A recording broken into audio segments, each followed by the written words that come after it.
What's up, guys? Today we're dealing with a little bit of a head scratcher. As you can see, all of our gas piping here is freshly painted on our meter, and there's a reason for that. My parents had smelled gas the side of their house for months. They called the gas company and they determined that underneath this ground, where this pipe drops under the floor, there was a crack, and I guess it was making its way to the surface, which is all fine and dandy. So they dug up here, brought their machines, fixed the leak. That's great. But they decided to come into the house, to make sure there were no other leaks. They left the gas supply on. If anyone's wondering, this is how the gas company would ping your meter. When you line up these two eye holes here, they can actually lock it out with a special lock. Anyways, this is what we're looking at here. So the red tag, they left them for leaving them no hot water, but gas supply to the house. They determined that the water heater was showing signs of spillage. So in my eyes, that would be carbon monoxide spillage, draft hood spillage, something along those lines. And they also tagged it for 4.5.2 unsafe conditions to operate. Let's go take a look at this. Okay, we're in the basement. Furnace room is clean. Generally, if a tank is going to roll out, that would mean our flame would roll out through this area, but this looks like a sealed burner. This is spark ignition, so it's not pilot lit, or standing pilot, should I say. Here's the reason right here. You see this insulation? You see how it's melted? He's claiming that this tank is rolling out, but I don't see how flames would be coming out of this. This is the exhaust for the system. We're gonna do our first check now. I'll show you exactly how to verify you have proper draft. This is a natural draft water heater, so it does not have a fan to assist. And let's get it. Also, what I've noticed too is most people will just shut our gas supply off, but this guy, he went above and beyond. He wanted to make sure we had to call someone in to have this done, whether it be himself or another contractor. Lucky for my parents, I do this for a living, so I can do it for $0. But yeah, he went above and beyond here. Most guys will just shut this appliance off. He did leave a second tag up top, but let's reconnect this gas and let's verify that this tank is actually running okay. Okay, let's reconnect this gas connection here. Let's take this cap off he's put. Try to always put a back wrench, guys. It'll help you from spinning the pipe further up. And he's also put a little 1/2-inch plug in the top here, just by hand.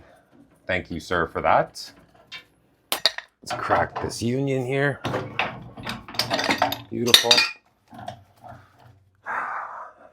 For those of you that don't know either, a union is just a joining point, because if you think about it, all threads, righty-tighty, lefty-loosey, when you get to your end point, how would you end up tightening your final joint? A union is almost like a swivel connection in the middle. So we're going to put this back now. All you'll need is a little bit of pipe dope. We're going to apply a bit of pipe dope on these threads here. Now keep in mind, guys, this is what I learned in school. Anyways, apparently pipe dope doesn't stop leaks. What it's generally used for, this is what I've been told. This might differ between you other techs, but it's so you can remove pipe in the future. Because think about it. If there's moisture in the air and these joints see that moisture, that metal will rust, making it extremely difficult to remove in the future. And piping is always tapered too, so that will seal your leak. Now that we've tightened that up, this just literally sits on top of here, threads into our swivel or our thread on our union, and we'll give her a couple tightens or a couple turns to tighten her up. Always back wrench your unions. Give it a nice turn and we're good. We're gonna fire our gas back on, and I'm using this Big Blue. It's soap. It's not dish soap essentially, but I guess it has some sort of glycol in here, so it won't freeze down, I think, -40, but this is what we're gonna use to verify that our joints have no gas leaks. Very straightforward. You guys can do this at home. If you do think you have a leak somewhere on any joint, just mix a little bit of Dawn dish soap with some water, Old school trick, most people know, but yeah, we're gonna look for leaks on this now. Now, if you're hesitant or you're afraid of gas, you're trying to do this on your own at home, don't worry if you see these little bubbles here. Those are nothing, that's just from me spraying. It will almost like cocoon, I guess you could say, if there was a leak. You would see small bubbles that would slowly grow. And our joint looks okay. Let's start this tank up and see what's happening. Okay, now that we have our gas on, this is just gonna be a brief tutorial on how you're actually gonna light this tank. It's very straightforward. It has a sparker built into it. Some of you might have a style where, like a standing pilot, you have to throw a barbecue lighter in. It'd be more of a opened burner style. This is more sealed combustion to a point, but we're gonna switch our dial to pilot. We're gonna push that in. You'll notice anywhere else on this, it won't dip the same way. So we're going right to pilot here, and we're gonna hit this sparker until we see a pilot flame in that tube. It might take a bit too because he had the gas shut off and we'll have to bleed the air out, but we'll see when it lights. Well, sorry guys, it's almost impossible for me to put my camera down in that little window for you guys to see, but I can see my pilot flame lit very faintly. I guess the glass is not really giving a good camera perspective, but you're gonna wanna hold this pilot button down for probably about 30 seconds. It's so the thermocouple inside this tank actually has time to generate the electricity to keep that flame lit, your pilot flame. So once we're done with that, we'll let it go and I'll show you what's next. Okay, our pilot flame is lit. All you're gonna do is pick your temperature. Most people will keep it around hot. I just heard it click over. There's our burner. So answer this for me, if anyone here could. I already know the answer, but we have a rollout switch right there, or a temperature switch, and it's manual reset. So what that means is you physically have to push this button back in. This tank will lock out once that switch is open. So there is no sign of a rollout here, period.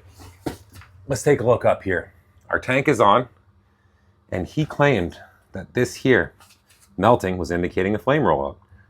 That is total BS. This venting, this C vent here gets piping hot. There's a chamber in here that takes our burner flames, brings it up through the center and outside. So what I usually do if I ever want to verify proper carbon monoxide removal or draft hood flow is just stick a lighter in here. If you see this flame being blown back in, which it's not at all, look, it's being extinguished because of the positive pressure.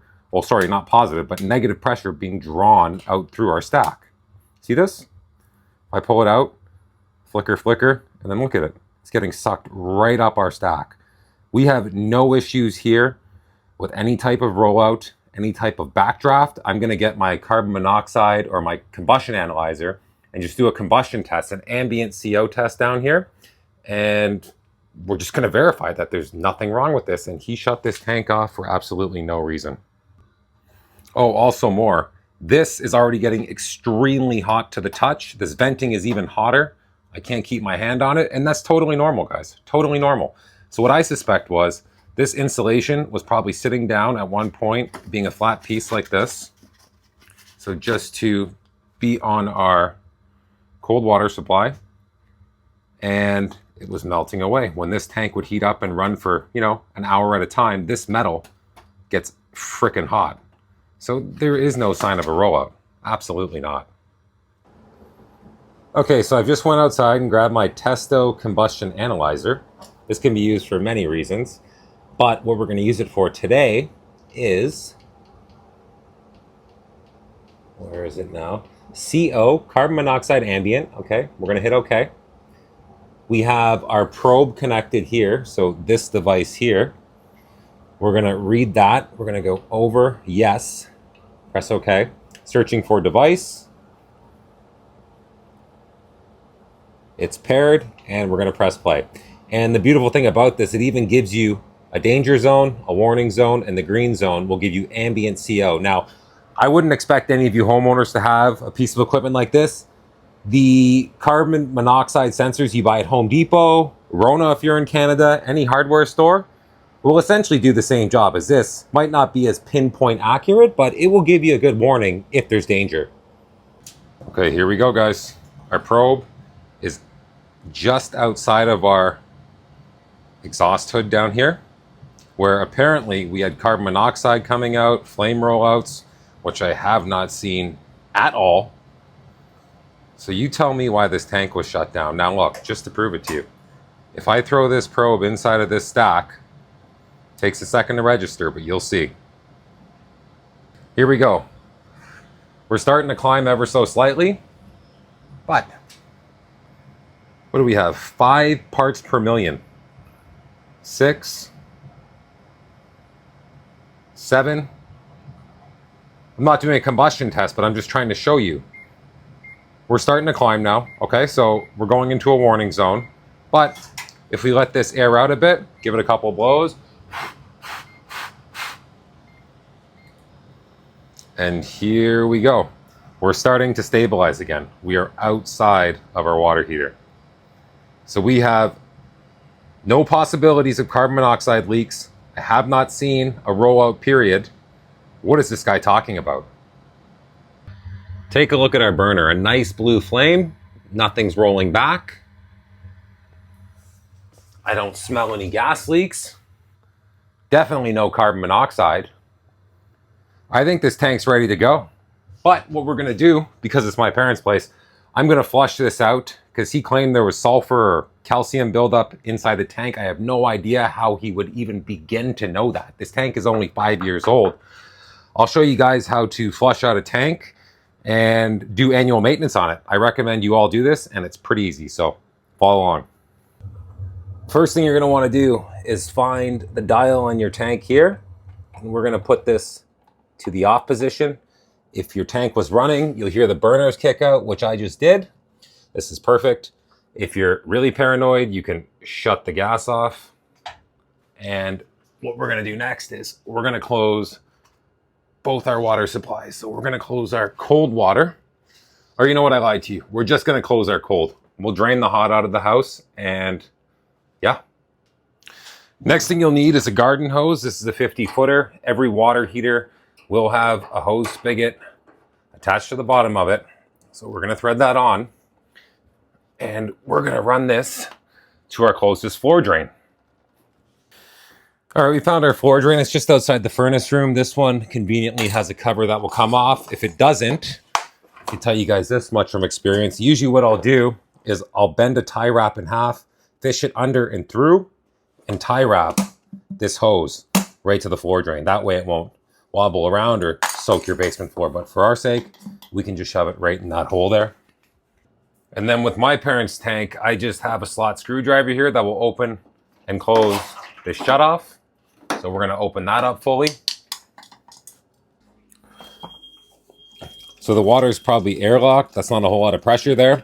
We're going to go upstairs and open a few hot faucets and try and get some water or air behind this water flow. Okay, guys. So as you can see, our cold side is still fine, but fire over to hot. Let's get some air behind that water downstairs. Just open the faucet, haven't gotten a whole lot more pressure. I'll show you one more thing you can do.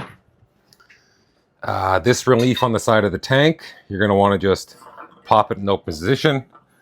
You hear a gurgle or two. You might get a little spit of water down there. You can put a bucket under it for now, but I have a towel. That's fine and dandy. And let's check our pressure. Yep, that's coming out twice as fast now, so we'll let it drain. Oh, and by the way, guys, you might want to drain your tank maybe 10% of the way before cracking this. You did see those little driblets of water I had before. It did come out maybe 1.5 gallons, but I had rags under it, so I was safe. If you're not getting any water flow out of your hose going to your drain, with the faucets open upstairs, there's two things that could be happening. You're still airlocked, so this will always help, or you have calcium buildup behind this valve. So sometimes what I like to do, if that's the case, which we do not have here because this tank's only 5 years old, is get something and give it a tap. Try and break away any of that calcium in there, but don't use anything like a pipe wrench because this is only brass. You'll probably end up damaging the valve. Beautiful. So our tank is drained and we can begin the flushing process, which is fairly straightforward. let's go through that process right now. So what you're gonna do is, the cold water supply that we had shut off, we're gonna flash it open and closed because we want pressure to come through our tank, but we don't want constant volume. We want quick shots to break any calcium buildup that's sitting in the bottom of that tank out. 2-3 seconds at a time. Keep your floor drain hose connected, so the drain from this tank, otherwise you're gonna have water all over the place. Some guys like to leave a bucket there, but I'll see if I can film from the other side while I'm doing this process. Okay, after we've kind of flashed water through 2, 3, 4 times, we're gonna fully open that valve and let's see what we get into our bucket. Give a little bit of time to come through. So our pressure is starting to increase now. And as you can see, we don't have a lot of sediment buildup coming out from inside that tank. So this tank liner, or the internals of it, are pretty clean. The tank is only 5 years old, by the way, guys, so I wouldn't expect anything less. So what our next step is, after we verified that the calcium has been cleared out, we flushed our tank, is to shut this off. We're gonna disconnect our hose. We're not gonna be needing this bad boy anymore. So once that's off, you'll see we have no leaks. And if you do, you can buy a hose bib cap at your local Home Depot. You can buy them on Amazon. They're very common, and they come with a little O-ring, so it will prevent any water leakage in the future. Now what we'll do is we'll just restore water to our tank. What I like to do to fill it up sometimes is bleed out any air. You can hear it coming out. That generally will help our air locking, but our faucets open upstairs will be the final factor in this tank fill. Don't be worried if you hear all of this pressure coming out of your hot water side. That's just the air behind the pipes in the house. I recommend that you leave all faucets open, ground floor, second floor, third floor, whatever you have, until this dissipates. As you can see, we have a solid column of hot water. Let's go fire up our water heater. Okay, gas is back on. Same process, over to pilot. You might have to push it a few times to light. Remember, hold 30 seconds. Okay, it's been about 30 seconds. Let go, over to hot. Burner's clicked over, energized. You can see our burner flame. Let's replace our cover. And voila. We have resolved the issue that did not exist by the gas company that came by looking to make money for no reason. Be very careful who you let into your house and what they write you up for. That tag they gave us was total bogus. So if you like this video and enjoyed and learned something, please like, subscribe, and comment. And always ask for a second opinion. Take care, guys.